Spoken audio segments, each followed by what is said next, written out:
Hey everyone, my name is ArinTheWolf, and welcome to my list of the top 10 most frustrating classic Sonic levels. This list has been a long time coming for me personally, so before we begin, let's go over some of the rules, just to save myself some angry emails. Rule number 1, I'm not trying to be objective here. The thing is, it's more trouble than it's really worth to come up with the objectively worst levels in the classic Sonic games. Frankly, you can make an argument for any of these levels to be the worst, so instead, this is a list of my personal worst levels, so if you disagree, good for you. You see something in these levels that I don't. Number 2, we're only going to be looking at levels from Sonic 1, 2, CD, and 3 and Knuckles, so that means no Sonic Mania, no Game Gear games of any kind, and no spin-offs. Number 3, I'm only allowing one stage per stage theme. This basically means that if I put a stage like Green Hill Zone on the list, I then can't put Emerald Hill Zone on the list. Number 4, I'm not including boss levels or bosses as a factor for the difficulty. Frankly, some bosses are outright terrible, and some of the stages on this list actually have really easy bosses, so they won't be factored into the list. And finally, I'll only be judging their frustration factor based on you playing the levels regularly, aka simply reaching the end. Because if we took getting the 7 Chaos Emeralds as a frustration factor, then every single freaking stage in the entire series is going to be on this list. Let's be real. And with that said, this is my list for the top 10 most frustrating classic Sonic levels. To start off the list, let's go with the notoriously infamous level from Sonic 3, Carnival Night Zone. You already know why. These cylinder platforms, which you have to repeatedly press up and down on the D-pad to move them up or down to continue the stage. However, the game doesn't tell you at all that that's how you move them. So just imagine every kid in the 90s who couldn't get past those things and probably ran out the time limit. That is very frustrating. But outside of that, the other part to this stage tediousness is that the stage can be kind of a maze to traverse, regardless of the cylinder platforms. The rotating platforms can be tricky to run through properly, and in the second act, part of the stage is flooded with water, suddenly turning this into a water level halfway through. However, outside of those complaints, I don't really mind this stage too much. I mean, the first boss is impossible if you don't know you're supposed to hit the machine to open its circuits to damage it, but since bosses are not a factor on this list, I think everything else about the stage is fine, though it was worth mentioning. Next up is Collision Chaos from Sonic CD, and boy, is Chaos right. Simply put, this stage is filled to the brim with so many bumpers, spring pads, and pathways that make playing through this stage more tiresome than it needs to be. It feels like every second you're being launched to the other side of the stage, especially places you don't want to be. Half the time, it feels like you're not even allowed to stop moving to reposition yourself, and since you're not always in your ball form, that can cause you to hit nearby enemies and thus lose all your rings in the process. Seriously, there are so many things that can bounce you everywhere, and it feels like the level designers just threw every spring and bumper into one stage just to save time making the game. I mean, what else can I say other than there's not another fitting name for this stage other than Collision Chaos. At number 8, we have Marble Zone from Sonic 1. The biggest reason Marble Zone is on here is because it is such a pace breaker for the game. Keep in mind, this stage happens immediately after Green Hill Zone, the first level in the game. So why is it a pace breaker?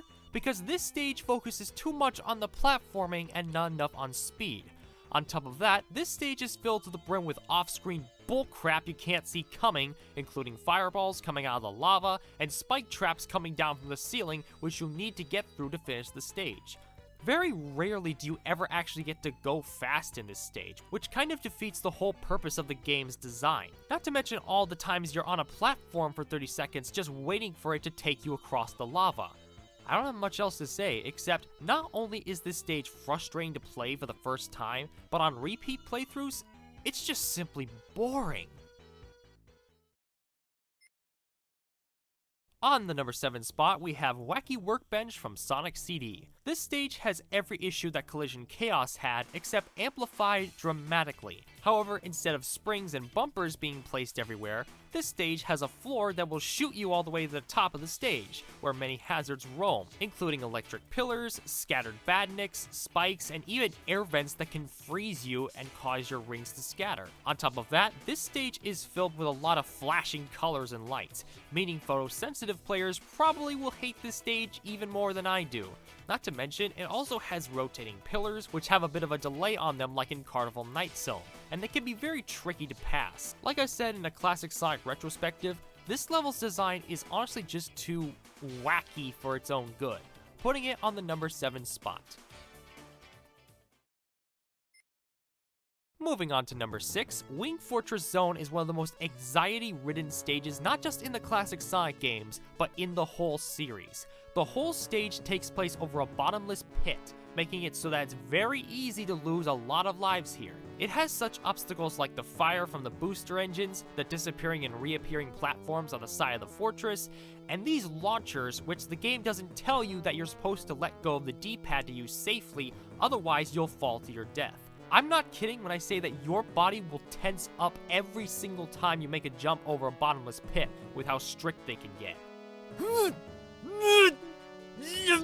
my god.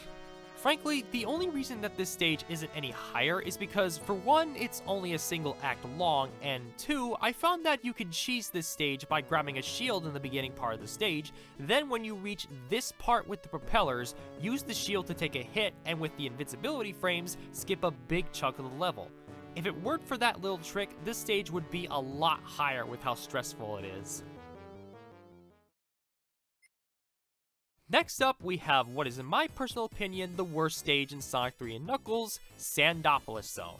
Now, to be fair, I actually fairly enjoy the first act for this stage. Sure, it can get a little tedious, but I personally find this first act to be quite fun with the sandfalls so you can swim up to different parts of the stage, the ropes Sonic can use to jump off the walls to descend the stage are a cool change of pace, and the boss at the end is also a nice way to mix it up, since instead of damaging it, you instead have to lure it into the quicksand to beat it. And then the second act comes along, and the whole thing crashes and burns instantly! The second act of this stage has one big problem. It's such a maze to traverse. On your first playthrough, you will have no idea where you're supposed to go, causing you to get stuck in an endless loop on the sand slides, or reach a dead end when the stage is filling with sand, thus crushing you to death. Because that's how sand works. Oh yeah, did I forget to mention while all this is happening, the stage gets darker and darker, which makes ghosts pop up, requiring you to pull a switch to turn the lights back on before too many ghosts appear. This is another one of those stages that will make you incredibly anxious, since you will not trust any route you take with how cryptic the whole second act is. In short, Sandopolis Zone is easily the worst part of what's without a doubt the best game in the classic Sonic trilogy.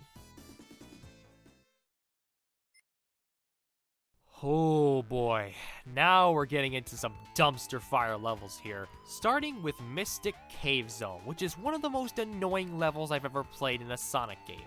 This stage is riddled with hazards that just come out of the walls faster than you can react, as well as plenty of moments you could get crushed by either giant box platforms or pillars moving up and down. Not to mention, this stage features the single most infamous trap in the entire classic Sonic series, the pit.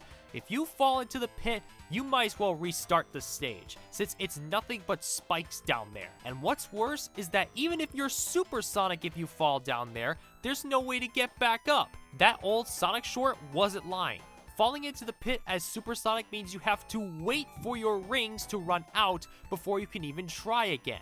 Not only is this such a stupid trap to put here, but this would probably make new players want to quit the game entirely. And that is some messed up crap. Screw this level. Ugh. Metallic Madness Zone. Specifically, the original Metallic Madness Zone from Sonic CD. I've already gone over how bad this stage is in a previous video, but I'll just take a minute to recap. If you thought that Sandopolis Zone was a maze, Metallic Madness Zone might as well be the freaking Shadow Realm. The layout of this stage is so overly cryptic and maze-like that makes playing it such a chore. For example, these tubes where you have to choose which direction you want to go. Which one is the right way? No idea, so just choose a direction and hope for the best. Also, as I've said before, this section right here with the walking pillars, it is not told whatsoever that you have to jump on top of them to make them move, so new players would most likely get stuck here their first time. And finally, I know I said boss levels wouldn't be a factor for this list, but the part right before the final boss, where you have to jump across spinning platforms over a bottomless pit, is one of the cruelest obstacles I've seen in a platformer. I mean, what else can I say? This stage just sucks!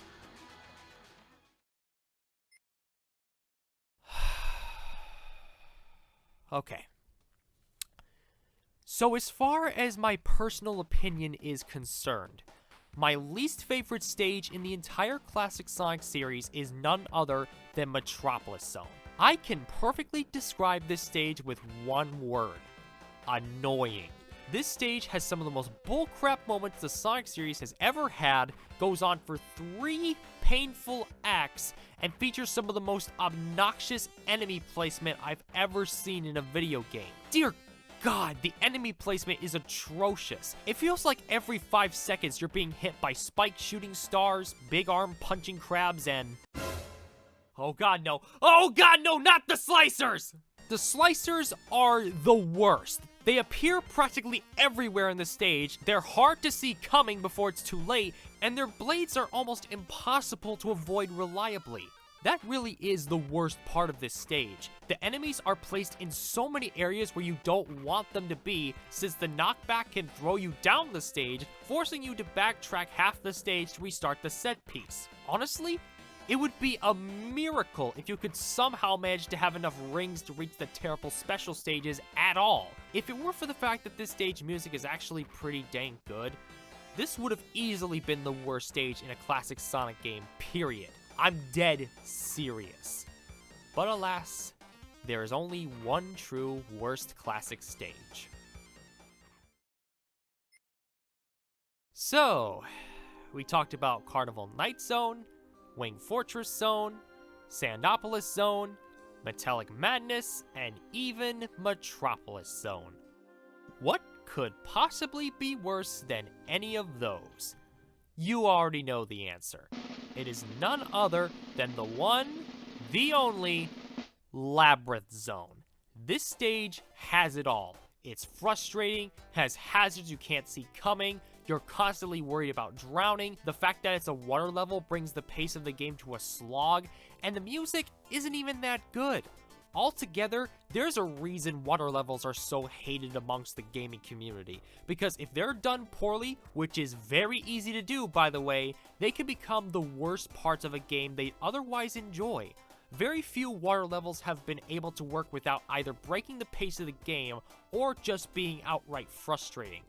I don't even need to say anything else. You all know why this level sucks. I may personally find Metropolis Zone my least favorite stage, but I can't deny that Labyrinth Zone is easily the worst stage in the entire classic Sonic series. Whew. Until then, I'm ArinTheWolf, and I'm tired after all that ranting. I'll see you all next time. Stay strong and live life.